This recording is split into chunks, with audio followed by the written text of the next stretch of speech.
Good evening, everybody. I'm about to do a leg workout. So first I'm going to warm up with a mobility routine, and I thought I would just take you along with me. So we're going to do the lower body and specifically the hips. So we're going to start out with a posterior pelvic tilt. We're just going to hold it. So keep your legs either underneath your hips or between hip and shoulder width apart. And I personally like to keep my toes forward. You can ankle them out slightly if you'd like.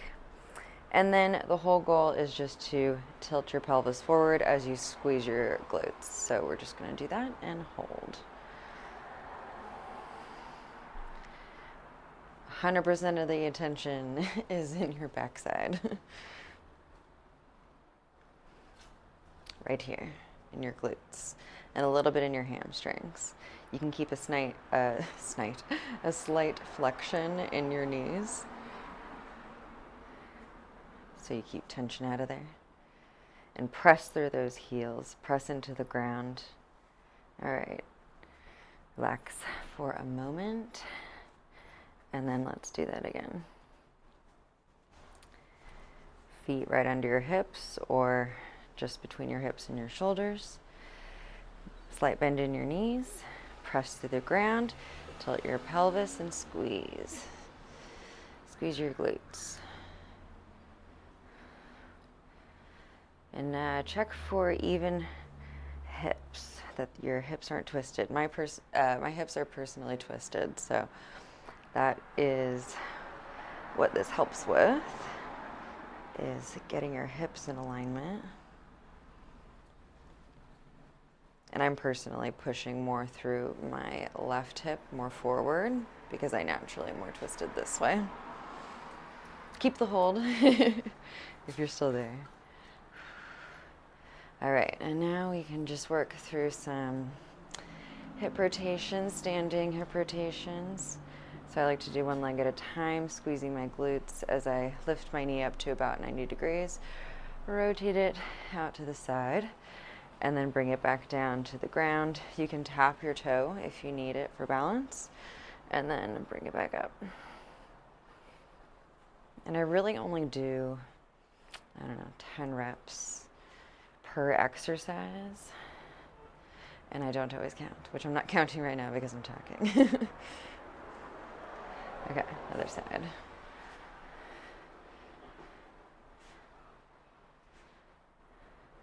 You can always use a wall for support.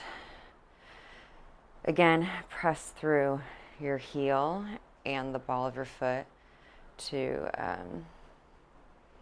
well, that kind of engages all of your muscles up your leg into your glutes as you're rotating and activating this hip.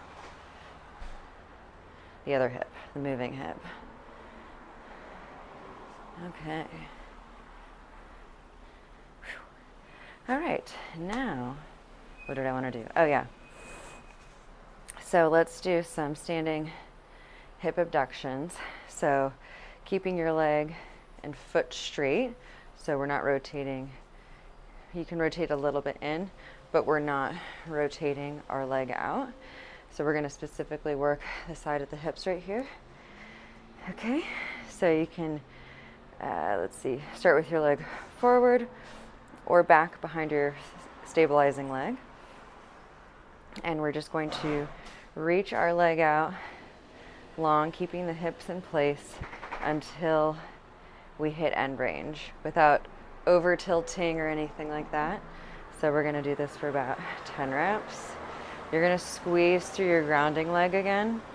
That's always the start of any of these movements, is grounding through the stabilizing leg, and then the other leg starts moving out and working, and both legs are working through this movement. It's not just the one that's abducting outwards, not just the hip.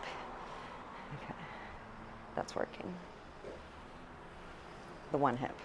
Anyway, la la la. Keep working those hips. I'll get better at speaking through all these things. Anyway, moving through to the next leg. Let's get started. Ground through your standing leg, stabilizing leg, and then abduct your hip outwards by moving your leg outward.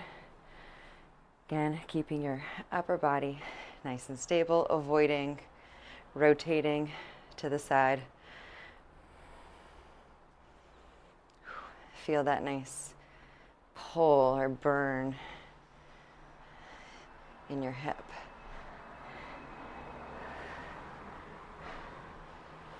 It should feel good. It should feel like a nice tensing sensation.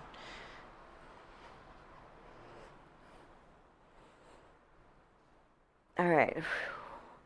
Now let's move into some lateral lunges. All right.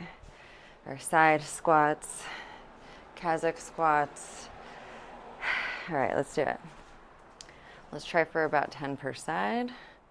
Again, not totally counting. Okay.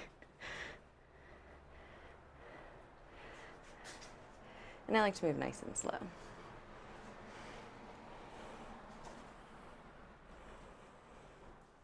Make sure that knee is in line with your foot whenever you're landing in the side squat. And you can land parallel, or you can go nice and deep into a Cossack squat.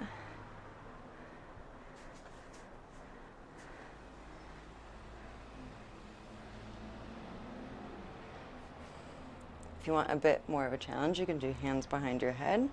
You can also flick up your toes and flex your heel upward if you like, or keep your foot down, or you can rotate through as you're moving through the side lunges. It's good for mobility, flexibility, warming up all your joints.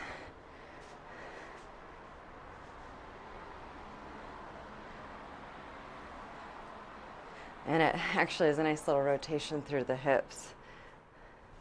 Make sure you're grounding through, again, you're grounding through that side squat leg.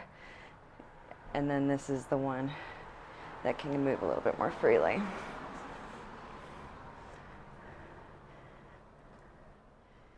Keep all tension out of your low back too. All of the movement and muscle activity is in the lower body. Your upper body and your core is just stabilizing you.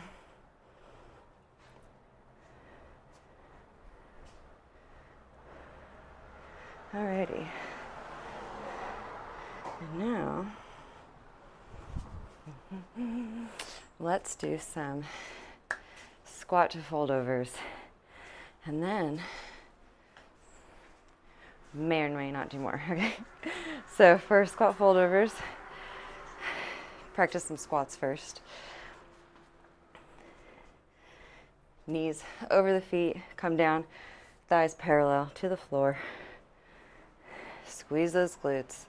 Pay attention to your glutes, mind to muscle activity to the glutes. And your hamstrings. All right, and then the fold over is just once you come up from the squat, kind of like a RDL, Romanian deadlift, but you'll want to work your hamstrings a little bit more and try to bend, keep a nice bend in the knees and reach to the ground as far as you can.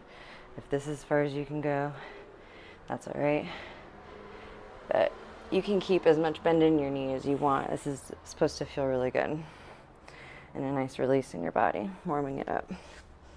Okay, sorry, we're just doing the fold over. Let's go back to squat and fold over. Okay, so squat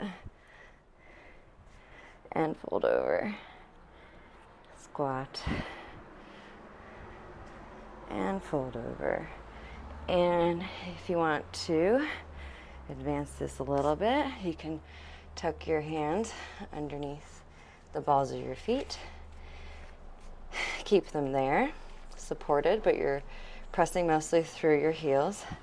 And you can come down and up, keeping your hands underneath there.